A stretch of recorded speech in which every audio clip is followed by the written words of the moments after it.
Okay, so we'll now move on to the President's report. So this is actually going to be sort of mixed up report. I'm reporting part of it, and there's a few sections where we've had some committees who've asked to make small reports on what they're doing, so we'll defer to them when we get to those sections.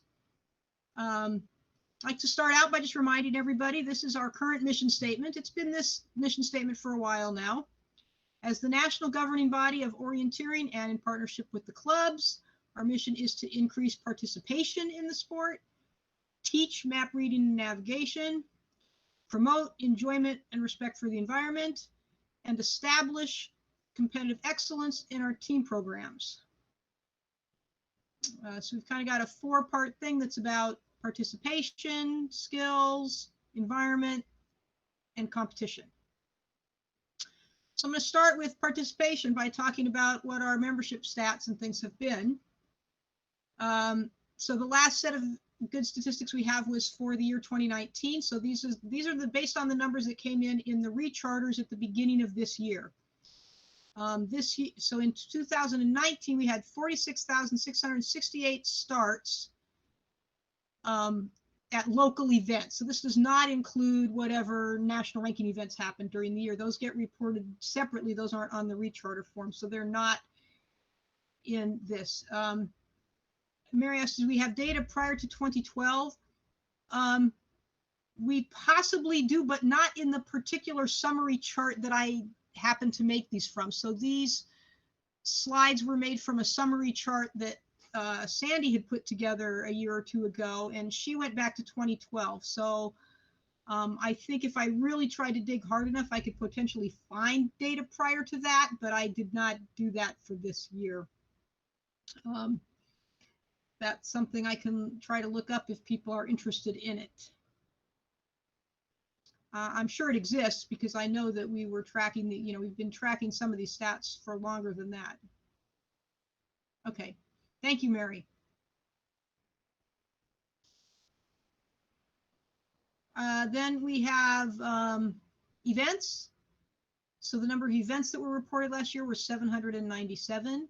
So similar to the starts, you can see that both, they're slightly different graphs, but both, wrong way. Both graphs were just kind of going up and down, up and down. Our clubs have been increasing steadily, but in a very small way. I mean, we're going from like 61 to 66. We've increased by about 5 clubs in 7 years. So we're not even increasing on an average of a club a year. But there's no decrease, at least. In general, what these numbers tend to show is that things have remained fairly the same. We're not falling off in a huge way. We're not gaining in a huge way either, though. Now this one is going down, 5,094 club members. So although our number of clubs is going up, the number of members in clubs is going down. I don't, we'd have to talk more to clubs to try to get a sense of why that is. I know there are some clubs that have chosen to move to other models where they don't even have membership in the club, and so I think some of this is related to that. I do know that over a much longer period of time, if we had that data going back, we might see an even longer downward trend that relates to the fact that over time communication has gotten easier and easier to do, even if you're not a club member. It's much easier to find out now where orienteering is happening without having to join a club to do it. And that has something to do also with this. And the number of ORUSA members remained pretty steady for the last few years, but shows a slight downward trend as well. So over the last 7 years, we're down about 100 members or so.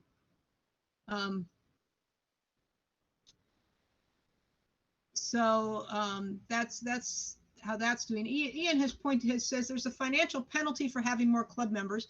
This was something that's been brought up, and the board discussed it about a year ago. We actually had a lot of effort and work into looking at the possibility of changing the scheme for doing our club dues, and whether or not we wanted to do away with the part of the club dues that had to do with club members versus starts and that sort of thing. And in the end, after all of that, and after looking at the feedback that we did get from various clubs about how they felt about those different issues, the board's decision was to leave the club dues formula the way it is for now.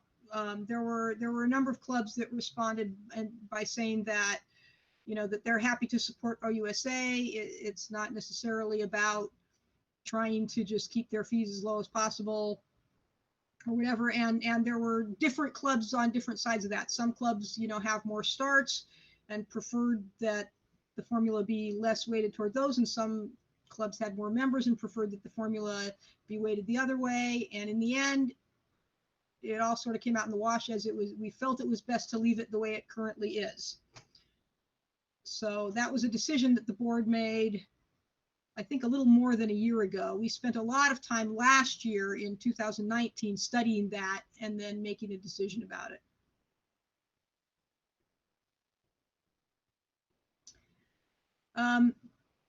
So last year we had a big change up in our board. We have a fairly new board, especially the executive committee is mostly people who are new to those positions this year. In fact, I think myself as president is the only person who also held the same position last year. Everyone else is new in that executive committee, and there's a lot of good enthusiasm, I think, on our executive committee and in our board to get things done. And one of the things that I've really noticed from our board is the current board is very focused on how can we find ways to service our members and our clubs. Sandy says, and Ian was on the board, but this is his first year in, I believe, in his position as VP Finance. I may be wrong. Ian can correct me if I'm wrong, but I'm pretty sure that even Ian is in his first year on the executive committee. So that's one of the things we've kind of done this year, is talk a lot about services. We started out doing some strategic planning at the end of 2019. We did a lot of data collection. We did a lot of data analysis, but we never really cohesively turned that into an actual strategic plan. But when we've gotten together as a board and talked about what are the things we want to do, it's been about services. So these are the main things that have happened in the last year, I think, in that regard. One, of course, because of COVID, we've had to come up with a lot of policies for that. So we started with some emergency meetings and just really early on getting out some basic information about do-it-yourself. And then we had a task force that got together that put together a much more comprehensive document to help clubs with putting on events in the era of COVID.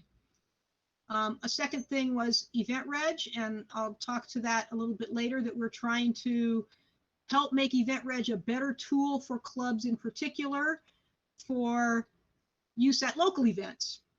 We'd like Event Reg to be not just a national ranking event program, but something that also is an important tool for our clubs to use for all of their events. So we'll talk, I have another slide later about that. We've been pushing really heavily our youth mapping program, which allows us to try to get more schools and youth groups involved in orienteering by helping them to get maps made of their sites. And we'll have a report further on that later. The other thing that we did this year to help focus on services was we, now that we're becoming a little more financially stable, we hired into some positions that did not previously exist. The first is that we hired administrative help. So that's something that Sandy Philibrown has been doing for us for about 3 years as a volunteer. And prior to Sandy doing that, that work had always been work that had received some sort of compensation. For decades, the person doing that had always received some sort of compensation.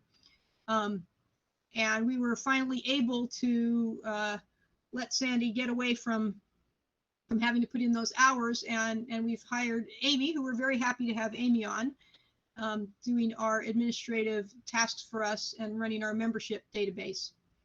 The second thing was that Donna Flugel decided to step down from ONA, and the board discussed this quite a bit, what we thought we would do about that. And the feeling was that it was time to move on to other forms of communication. So we went ahead and took the money that had previously been budgeted for ONA and instead decided to put that into hiring someone to be a communications manager for the Federation, and that is Clinton Morse. So we're very happy to have Clinton. He's been doing a great job. He runs the website. He's handling our social media. He's putting out the newsletter that everyone gets once a month. We're continuously working with him on ways that we can try to bump up how he helps us out to help the clubs as well. So we want you to work with him as well. If you have information that you can get out, you can tell Clinton and he can help you he'll push it on our social media channels. He can get it into our newsletter. And if there are things that you feel like communications you would like to receive that you're not getting, let us know so that we can do that. Because we want our communications to be as good as possible, both internally and externally. So this is a report from Club Services. I said I'd talk further about the Event Reg program. So the first thing is that the board voted as sort of a pilot program. We don't know if we will keep this going or not, but for at least the short term, we want clubs to try moving to Event Reg. We know that it's not a perfect program right now for local events, so we've made it free. If you want to use the Event Reg program for a non-ranking event, you can do it for free, and we encourage you to do so because part of what we're trying to do here is to get clubs to use it in order to give us feedback on the ways that we can make it better for that purpose. We want it to be as good a tool as possible. We want it to be a service for clubs. So we'd like for people to use it out and let us know how we can fix it up. So we're working on modifying it to meet the needs of the local events.